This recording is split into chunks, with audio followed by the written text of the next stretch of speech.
Grazie, Presidente. So, the EU solution to the war in Ukraine is more war. Pile in the weapons, splurge on militarism, threaten to engage in all-out economic and financial war against Russia. So the same things you were doing already and expecting a different result. The true definition of madness.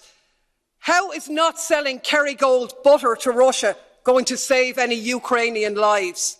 How is buying filthy fracked US gas going to stop the war?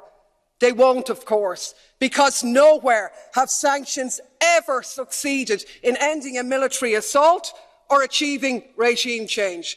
But what they have done is unleash economic devastation, this time round which will be paid for by the people of Russia, including those out protesting against the war, and increasingly being paid for by the citizens of Europe, facing massive energy price hikes, inflation and a catastrophic decline in their living standards. Talk about shooting ourselves in the foot. And of course this moral outrage at Russia's illegal war, which has sparked this lunacy, is in sharp contrast to the lack of any such scruples in terms of the illegal US wars in Iraq or Afghanistan, which we not only didn't condemn, but we actually joined in and continue to do business with them all the way. No such scruples about Saudi Arabia's genocide in Yemen.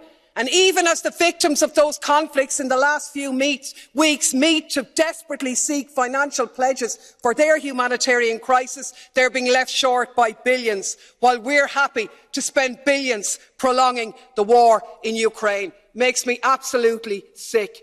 7 weeks ago, Germany's Chancellor Scholz correctly said, peace in Europe cannot be won against Russia.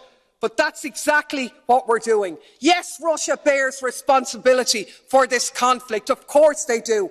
But we cannot ignore the role of Nato. And the EU, instead of promoting peace and acting in the interests of the people of Europe, the Ukrainians, the EU citizens, and yes, the Russian citizens too, has become a tool of Nato and the military-industrial complex. What is needed is an end to the conflict, an end to militarism, a ceasefire and a negotiated settlement. We should restore our role as a diplomatic one of promoting peace. Anything else makes us complicit.